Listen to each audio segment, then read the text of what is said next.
अगर कोई हिंदू यह वीडियो देख रहा है तो आप हमारी एक आखिरी उम्मीद बचे हैं। मेरा नाम आलोक कुमार है और मुझे पता है यह वीडियो बनाने के बाद हम हिंदुओं के साथ यहाँ क्या होने वाला है, फिर भी हमारे पास कोई और रास्ता नहीं बचा, क्योंकि इस देश को जितना कश्मीर अपना लगता है, अगर उसका आधा भी नॉर्थ ईस्ट मेघालय लगता तो आज हम हिंदू यहाँ नहीं रोते। कश्मीरी पंडित, कश्मीरी हिंदू इस देश को इससे आगे कभी कुछ दिखाई नहीं। मारने वाले मुसलमान थे तो लोग भी चिल्लाए, सरकारें लड़ी, पिक्चर बनी, लेकिन उस जगह का क्या जहाँ मारने वाले मुसलमान नहीं है? क्या वहाँ के हिंदू इस देश के लिए हिंदू नहीं है? क्या नॉर्थ ईस्ट हिंदुओं की जमीन नहीं है? कश्मीर में 1991 से हिंदू मारे और भगाए जा रहे हैं और हम मेघालय शिलोंग में 1980 से मारे भगाए और कन्वर्ट किए जा रहे हैं। हमारा हर एक दिन डर के साए में गुजर रहा है और किसी को हमारी जान की कोई नहीं पड़ी। मानो ऐसा कि हम जिंदे रहे या न रहे इसका कोई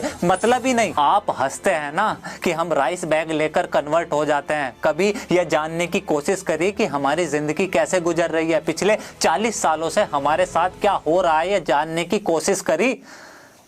तो आज सुनो।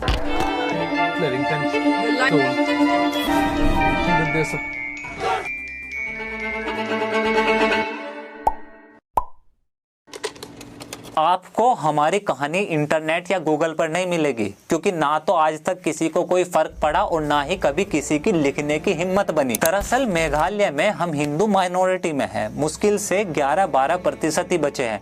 75% मेजोरिटी क्रिश्चियन लोगों की है, जिसमें खासी, जैंतिया और गारो कम्युनिटी सबसे ज्यादा डोमिनेंट। जैसे कश्मीर केवल मुसलमानों का है, हिंदुओं का नहीं, सेम वैसी ही शिलोंग मेघालय की लड़ाई है। हम हिंदुओं को वहाँ ढाकर्स मतलब आउटसाइडर बोलते हैं और इनका मकसद साफ है, या तो कन्वर्ट हो जाओ नहीं तो शिलोंग छोड़ दो। और ये मेघालय के हर एक हिंदू घर की लड़ाई है। सबसे बड़ी घटना हुई 1979 में। हम हिंदुओं के पूजा करने का विवाद इतना बड़ा बना कि हम हिंदुओं को घरों से बाहर निकाल कर मारा, हमारे घरों को जला दिया, हमारी दुकानें और प्रॉपर्टी तबाह कर दी। 20,000 से ज्यादा हिंदू शिलोंग छोड़ गए। सालों तक रेफ्यूजी कैंप में पड़े रहे, लेकिन ना कोई खबर, न टीवी और न सरकार। 1984 हिंदुओं के नरसंहार की दूसरी घटना निर्भया दिल्ली से थी, इसलिए पूरे भारत को उसकी चीखें सुनाई पड़ी। गौरी दे नाम था उस लड़की का, प्रेग्नेंट थी वो। उसके पति के सामने बांधकर रेप और फिर धारदार बांस को उसकी आंतों तक घुसा दिया। यहाँ लोगों के कानों में वो चीख आज भी गूंजती है, लेकिन गले से आवाज नहीं निकलती। 1987, 1992 5-5, 7-7 महीने के बच्चे ऐसे फेंके गए जैसे कोई पत्थर फेंक रहा हो। जिंदा लोगों को सरेआम जला दिया। तब से और आज तक आए दिन हिंदुओं पर हमले चल रहे हैं।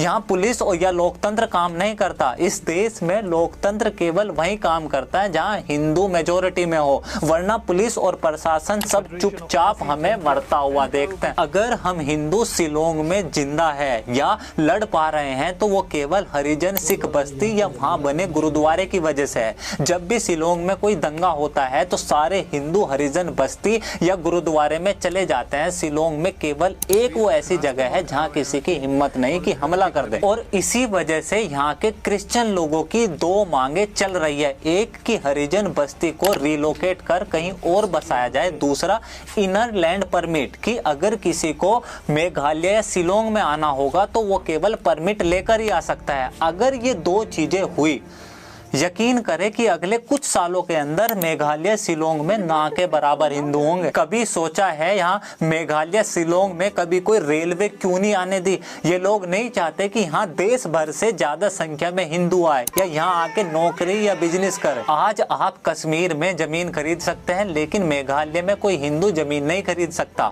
सारी गवर्नमेंट जॉब पहले से ही रिजर्व है। 80% प्राइवेट जॉब ऑलरेडी रिजर्वेशन में है। टैक्स केवल हिंदू देंगे, दुकान और बिजनेस का प्राइवेट हम हिंदुओं को नहीं मिलेगा। स्कूलों में हिंदू बच्चे टॉयलेट नहीं जाते कि वहां कोई मार न दे।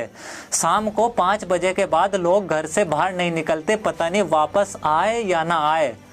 ये जो पूरा देश सीए चिल्ला रहा था ना, यहाँ ये मेघालय को सीए से बाहर रखा गया था। जब पूरा देश 15 अगस्त को आजादी का अमृत महोत्सव मना रहा था, यहाँ मेघालय में ब्लैक डे मनाया जा रहा था। कर्फ्यू लगा हुआ था 15 अगस्त के दिन। समय खत्म हो सकता है, लेकिन यहाँ हर घर वो अनकही अनसुनी कहानियां हैं जो कभी खत्म नहीं हो सकती। शिलोंग में माँ बाप अपने बच्चे को बोलते हैं कि अगर अकेले में कोई कुछ पूछे तो बोलना हम हिंदू नहीं खासी है। ये सब इस देश की मेजॉरिटी हिंदुओं के साथ उनके ही देश में चल रहा है। ये सीएए के समय बोल रहे थे ना कि कश्मीर में उस समय हम होते तो कोई भी हिंदू पलायन नहीं करता। 30 साल बाद आज आप हैं और नॉर्थ ईस्ट मेघालय वही कश्मीर दोहरा रहा है। आपने कुछ करा या आप कुछ कर सकते हैं, और अगर जब कुछ बस की ना हो तो आपसे हाथ जोड़कर प्रार्थना है कि अगली बार किसी हिंदू को राइस बैग लेकर कन्वर्ट होता देखे तो उस पे हंसना मत, बल्कि सनातनी खून होने के बावजूद ऐसे मुर्दों की तरह जीने पर, अपने जीवन पर धिक्कार करना और हमारी चिंता मत करना। हमारी आखिरी सांस भी प्रभु श्री राम का नाम लेगी। बस एक आखिरी विनती है आपसे, मात्र खून से नहीं, कभी तो व्यवहार से सनातनी बनो। इस बार ज़्यादा कुछ कहने का मन नहीं है। मेरा ये काम जरा भी पसंद आए तो प्लीज़ द टॉक शो को फाइनेंशियल सपोर्ट करें, और अगर आप चैनल को सब्सक्राइब करोगे तो मुझे और ज़्यादा ताकत मिलेगी अपनों के लिए लड़ने में। This is Alok Kumar from talk. See you next video. जय